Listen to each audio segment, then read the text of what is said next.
याच्यावरती त्यांना काय रिप्लाय द्याल? काय रिप्लाय? नाही, मी रिप्लाय विधान परिषदेतच त्यांना दिला. हे फ्रस्ट्रेशन आहे. विरोधी पक्ष नेतेपद काँग्रेस त्यांना क्लीन शीट देत नाही. काँग्रेसवाले त्यांना सांगत नाहीत की तुम्ही विरोधी पक्ष नेते व्हा. त्याच्यामुळे ही चिडचिड होते आणि त्याच्यामुळे तो राग कोणावर काढायचा तर समोरच्या सत्ताधारी पक्षावर काढायचा. हे अनिल परबांनी काल केलेलं आहे आणि त्याच्याबद्दल जे काय उत्तर द्यायचं ते विधान परिषदेमध्ये मी स्वतः दिलेलं आहे. मला प्रभारी नगरविकास खात्याचा मंत्री म्हणून प्राधिकृत केलेलं आहे. ते पत्र विधानसभेच्या अध्यक्षांकडे देखील आहे आणि विधानसभेच्या सभापतींकडे देखील आहे. त्याच्यामुळे तो जो शब्द त्यांनी वापरला होता तो त्यांनी मागे घेतला. परंतु नैराश्यातनं आता काहीच होत नाही. मग आम्ही काय करायचं? कारण ते विरोधी पक्ष नेत्याच्या खुर्चीकडे असं बघत असतात, त्याच्यामध्ये बंटी पाटील बसलेले असतात, त्याच्यामुळे ही चिडचिड होते. त्याच्यामध्ये काय मला असं वाटतं की जास्त मनावर घेण्याची काही आवश्यकता नाही आणि जे काय उत्तर द्यायचं ते मी सभागृहातच त्यांना दिलेलं आहे. रोहित पवार आज सभागृहात एक रिपोर्ट सादर करणार आहेत, ज्यामध्ये महाराष्ट्र जो आहे तो क्राईममध्ये पहिला आहे असं त्यांनी सांगितलेलं आहे. तो केंद्रातच रिपोर्ट आहे आणि सगळ्यात महत्त्वाचं म्हणजे मानवी तस्करीमध्ये महाराष्ट्र 1 नंबरला आहे. गृह खात्यावरती त्यांनी पूर्णपणे आरोप लावला की गृह खातं अपयशी ठरलेलं आहे. या सगळ्या गोष्टी दररोज काहीतरी एक ब्रेकिंग द्यायची असते म्हणून कदाचित ती ब्रेकिंग असेल. सभागृहामध्ये त्यांना तो मुद्दा मांडू दे, त्यांचा तो अधिकार आहे आणि त्याच्यानंतर त्याचं क्लेरिफिकेशन सरकार देईल. सर, नाशिकमधल्या त्र्यंबकेश्वरमध्येच एक घटना घडली आहे की पोटच्या 6 मुलांना आईने विकलेलं आहे. अशा पद्धतीची ही सगळी परिस्थिती या राज्यावरती येते. खरं तर आपण विकासाच्या बाबतीत मोठमोठी घोषणा करतो, तरी मात्र या अशा घटना राज्यात होतात. नाही, याच्यामध्ये माहिती नक्की घेऊ, कशामुळे ते झालेलं आहे, का झालेलं आहे याचा तपास देखील केला जाईल आणि त्याच्यानंतरच याच्यावर बोलणं उचित ठरेल. महापालिका निवडणुकीनंतर भाजप, शिवसेना आणि त्यांच्या इतर मित्रपक्षांना वेगळं सोडेल. भाजपची एकाची सत्ता आल्यावरती यांचा वापर झाल्यावरती सोडून द्यायला असं कोण म्हणाला? रोहित पवार म्हणतात आणि उद्धव ठाकरे देखील म्हणतात की कडीपत्त्यासारखा वापर करून फेकून दिला जाईल. या सगळ्यांचे निवडून आलेले आमदार हे महायुतीच्या अनेक पक्षांच्या संपर्कामध्ये आहेत. जर सांगायचं झालं तर युपीटीचे काही आमदार हे आमच्या संपर्कामध्ये आहेत. त्याची प्रचिती तुम्हाला 1 महिन्याभरामध्ये येईल. तसं ज्यांनी हे वक्तव्य केलं त्यांच्या पक्षाचे आमदार हे अजितदादांच्या संपर्कामध्ये आहेत. त्याची प्रचिती तुम्हाला 1-2 महिन्यामध्ये येईल आणि त्याच्यामुळं नक्की आपण स्वतः काय करायचं हे काही लोकांना कळत नसल्यामुळं अशा पद्धतीची वक्तव्य होतात.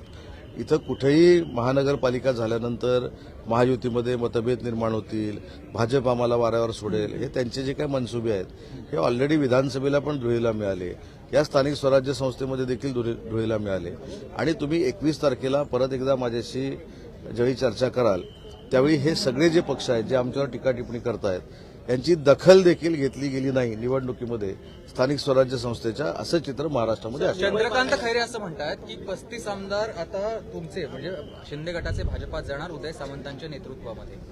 याचं उत्तर मी दिलेलं आहे. पहिली गोष्ट, माझ्या राजकीय मर्यादा मला माहिती आहेत आणि ज्या एकनाथ शिंदे साहेबांनी महाराष्ट्राच्या स्तरावर उद्योगमंत्री करून मला महाराष्ट्रामध्ये फिरण्याची संधी दिली त्यांच्याबद्दल अशा पद्धतीनं करणारा मी काही कार्यकर्ता नाही किंवा तसा संस्कार देखील माझ्यावर नाही, हे मी ऑलरेडी देखील सांगितलंय. पण एकनाथ शिंदे साहेबांना मी एवढ्यासाठीच धन्यवाद देईन की मला उद्योगमंत्री केल्यानंतर अनेक लोक माझी महाराष्ट्राच्या स्तरावर दखल घेत आहेत. हे माझ्या दृष्टीनं अतिशय चांगलं आहे आणि जे पराभूत झाले 2दा-3दा त्यांच्या सर्टिफिकेटची मला आवश्यकता नाही. ते किती वेळा एकनाथ शिंदे साहेबांकडे आले होते, किती वेळा एकनाथ शिंदे साहेबांकडे बसले होते, किती वेळा अंबादास दानवेंची तक्रार करत होते, किती वेळा अंबादास दानवेंना शिव्या घालत होते, हे त्याचं आत्मचिंतन ज्यांनी कोणी म्हटलेलं आहे त्यांनी करावं. ते आध्यात्मिक आहेत असं मला वाटतं, ते देवाला मानतात असं मला वाटतं. तर कधीतरी देवाच्या समोर सांगावं की त्यांनी पक्षप्रमुख युबीटीचे त्यांना काही अद्वा बोलले नाहीत किंवा अंबादास दानवेंबद्दल बोलले नाहीत. त्याच्यामुळे त्यांनी जे काही कर्तृत्व दाखवलेलं आहे, फक्त ते आमच्यासोबत आले नाहीत. का आले नाहीत, कशासाठी आले नाहीत मला माहीत नाही, पण ते देखील येणार होते.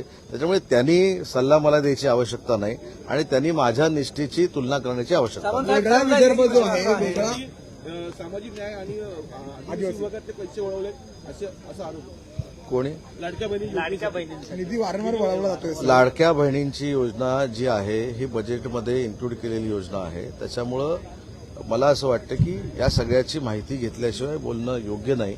परंतु लाडकी बहीण योजना बंद होणार नाही ही हमी सरकारनं दिलेली आहे आणि त्याच्यामुळे दुसऱ्या कुठच्या योजनांवर परिणाम होतो त्याच्यातला भाग नाही. वेगळ्या विदर्भावरती काम सुरू आहे. आणि आणखी काही पुरावे समोर आणले त्याच्यामुळे थेट डोळा अजितदादांचा होता त्या जमिनीवर असं निष्पन्न होतं. ते चौकशी आणि ती सगळं येईल ना पुढे. माझं म्हणणं आहे की चौकशी व्हायच्या अगोदरच त्याच्यामध्ये चर्चा करणं हे योग्य नाही.